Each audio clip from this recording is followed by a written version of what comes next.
आनंदपुर उपखंड आउ ब्लॉक अंतर्गत बेलबाहाली पंचायतर जनप्रतिनिधि मानकर एक सुंदर बंधुमिलन कार्यक्रम अनुष्ठित होइछि। एथिरे सरपंच जिला परिषद सभ्यांक समेत प्राय समस्त अधिकारी आउ कर्मचारी माने योगदान करथिले। उक्त कार्यक्रम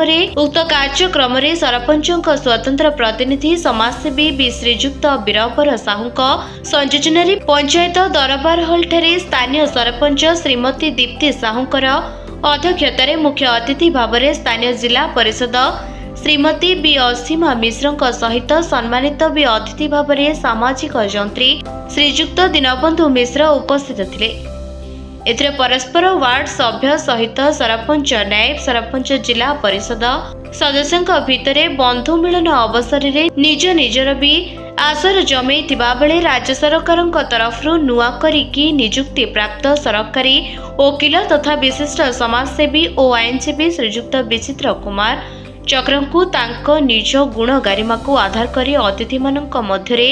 निज निजर मूल्यवान वक्तव्य रखी मिठा खुआई संवर्धित करिथिबा बेले गोटिए सुंदर सरस परिवेश परिस्थिति सृष्टि होइथिबा नजर परिलक्षित होइथिला। आउ एथिरे परिशेष नायब सरपंच श्रीजुक्त रवींद्र नायक समस्त को धन्यवाद प्रदान करिथिबा बेले एठारे स्थानीय सांसद प्रतिनिधि समेत आउ अधिकारी और कर्मचारी सहित सरपंच व्यक्तिगत सहायक श्री लक्ष्मीधर साहू सह अन्य सामाजिक कर्मी माने परिचालन में सहयोग करिथिबा बेले भी